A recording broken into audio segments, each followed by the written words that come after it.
my name is Barbs. Today we're going to go over basic shoulder mobility and structure. PSA won't be very technical, so please do not come after me. The point of this video is to just share the high level concepts that can help you maybe understand how poses work a little bit more and to understand what your body is doing so you can get deeper into your practice. Starting off with the structure. Your shoulder is a ball and socket joint, so technically it can move like 360 degrees in any direction, and it's the most mobile joint in your body. There's your arm, your shoulder head, your collarbone, and your shoulder blade. Very not technical, but it'll suffice. Because it's the most mobile, it's the most prone to injury. There's a bunch of other stuff going on and a bunch of other smaller muscles to support it and ligaments. But if you're not really aware of what your body is doing or your shoulder is doing, you can increase your risk of injury. So I sort of think about my shoulder blades or my shoulder mobility like a fuckboy. The more a fuckboy fucks around and the less safe he is, or just if he's just not really aware of what he's doing, the more likely he will get an STD or get his car key. Sort of like your shoulder. If you're not really aware of what it's doing, you're more likely to pull it or jerk it in a way to get into an injury. Second point for your shoulders. Internal rotation and external rotation is usually paired with the same type of movement. So internal rotation is usually paired with extension and external rotation is usually paired with flexion. Demonstrate. Lift your arms up above, biceps by your ears.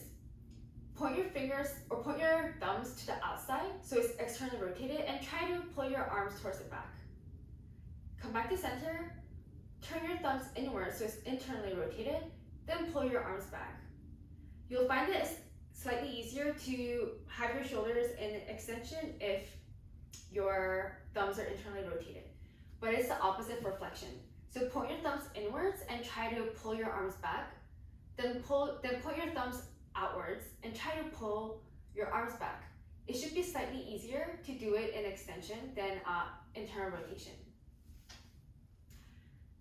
That's why in poses such as dolphin and down dog, the more you get into extension, so the deeper you get into the pose, the more your body naturally wants to do internal rotation for your arms and your shoulders.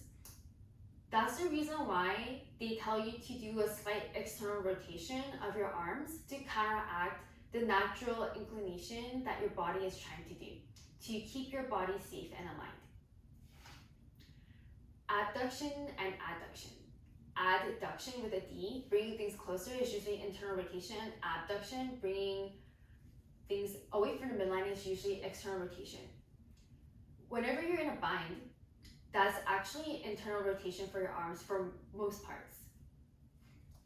If you're trying to get into a bind, for example, you're adducting in order to get your arm to be as close as the midline as possible, so you can grab your inner thigh or maybe bend it so you can go into Gomukhasana, whatever, for the bottom arm. As opposed to abduction, it's usually externally rotated. So you can try it again with your arms. You can point your thumbs inwards and try to lift your arms, then point your thumbs outwards and try to lift your arms. It's much easier if you point it up, if you externally rotate your arms and go into abduction. That's why for me personally, when working on binds, it's a lot more helpful for me to work on my upper back strength rather than my chest opening. Because if I don't have the strength to squeeze my shoulder blades together, then I won't really get into a very good bind. You can also just try to open up your chest, but I find that it's more effective and more helpful to work on my upper back, and it has other benefits too. For imagery, I imagine internal rotation more as closing my chest off and external rotation as opening my chest. When I internally rotate, I move my shoulder heads inwards, so I'm closing off my chest. However, when I'm externally rotating, I'm opening up my chest. So going back to the down dog dolphin example, it's considered a chest opener, and the reason why is you're preventing your body, your shoulders, from internally rotating by having a slight external rotation in your arms. If you forget that, you're losing out on one of the key benefits of those poses. Another interesting thing about your shoulders is when you externally rotate,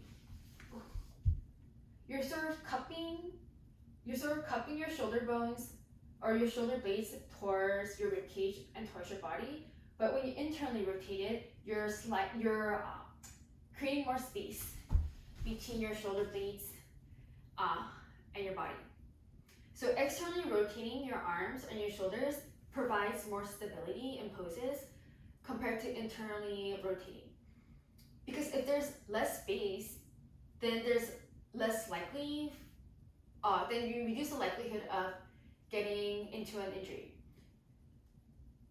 If you go back to down dog again, if you forget to externally rotate your arms and you just you keep on pushing your chest into the mat without hugging your shoulder blades to your body, then you end up sinking into your shoulders and pulling on those ligaments or like the delicate structure of your shoulder and could potentially hurt yourself. That's another reason why you are in a slight external rotation to prevent your shoulders from internally rotating to create that space and to prevent injuries, if that makes sense. Even in pole dancing, they always tell you to slightly I don't do pole dancing, but they tell you to slightly externally rotate your arms so you can hug your shoulder blades close to create more strength, but also stability, and also to prevent injury, because sometimes you're hanging like straight up, but sometimes you're upside down, you're moving side to side. So it's very important for pole dancers, especially, to make sure that they're broadening their collarbones by externally rotating their arms and their shoulders and having their shoulder blades close to their body. So that was it for general shoulder mobility and how it relates to yoga. Hopefully it was helpful. Thank you for watching.